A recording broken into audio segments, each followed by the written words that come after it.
Let me break it to you gently like the government did with crack in the 80s. We are living in the greatest psychological operation in human history, and half of you are too busy door dashing on an e-bike and inhaling cocaine to even fucking notice. The economy's fake, the news is scripted, and your reality is curated by billionaires on bath salts. We're being governed by a geriatric improv troupe, advised by pharmaceutical cartels, and distracted by celebrity clones doing TikTok dances as the planet falls apart and aliens get soft launched like a Marvel trailer. But hey, your new iPhone is really cool, so everything's fine, right? And don't even get me started on the science. You know what science is now? It's a locked vault behind a Pfizer paywall, guarded by DARPA interns and lizard people in Patagonia vests. They've had 0 point energy since the 50s, but sure, let's go build another windmill next to a lithium graveyard. Nikola Tesla wanted to give the world free energy, and JP Morgan squished him like a bug and passed the torch to his obedient little fuck toy Thomas Edison, locking the world into a cycle of selling our souls to plug into a power grid that could collapse at any moment and send us back to the fucking Stone Age. But don't worry, we're funding mouse cocaine studies at Harvard to find out if rats enjoy EDM when they're geeked out of their mind. Spoiler, of course they do. And now we've got AI, right? The final boss. The government says, don't worry, it's here to help. And 5 minutes later, it's writing war strategies, deepfaking dead presidents, and replacing your job at Chipotle. But hey, if your AI girlfriend can pretend to love you while AI-generated Drake sings in the background, who needs real human connection? It's not the robot uprising we feared. It's worse. It's the slow drip of dopamine-powered digital slavery, where your algorithm knows more about your childhood trauma than your therapist does, and ChatGPT gives better advice than your dad ever did. But don't worry, your congressman who thinks TikTok is a Chinese breakfast cereal is totally going to regulate it. Oh, and half the country is addicted to government-approved heroin in a child-proof bottle. We had a literal opioid massacre sponsored by the Sackler family and the FDA. But hey, if you microdose mushrooms and heal your trauma, you're a criminal. If you build a $1 billion pharma company and kill 600,000 people,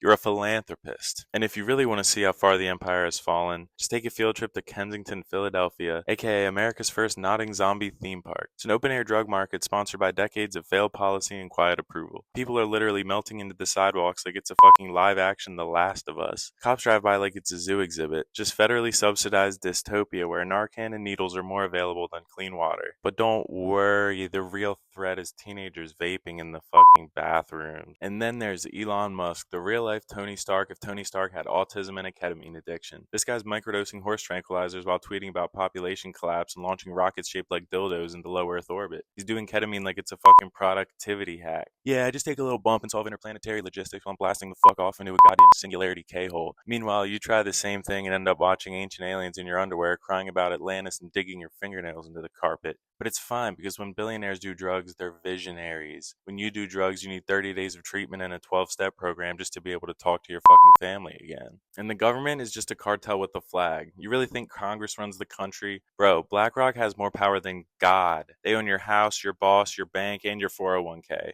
Pentagon lost $2.3 trillion and no one even flinched.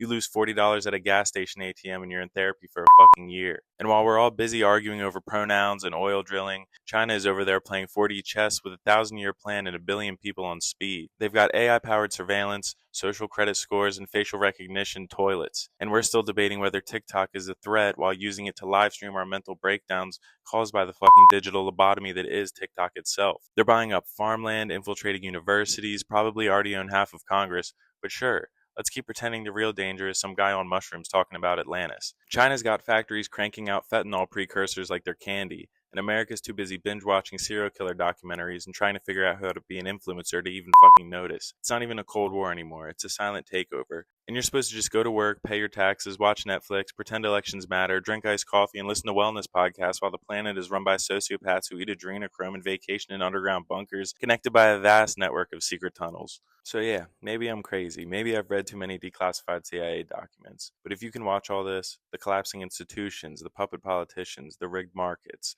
the secret tech, the fake wars, the injection of mind control that we call media, and still think everything's fine, you're sedated. Because this isn't a glitch in the system. This is the system. And the only way out is to unplug, speak the truth, and stop pretending that compliance is a virtue. Because the world's not ending, it's just finally being revealed for what it is. And you can either laugh at it or be crushed by it.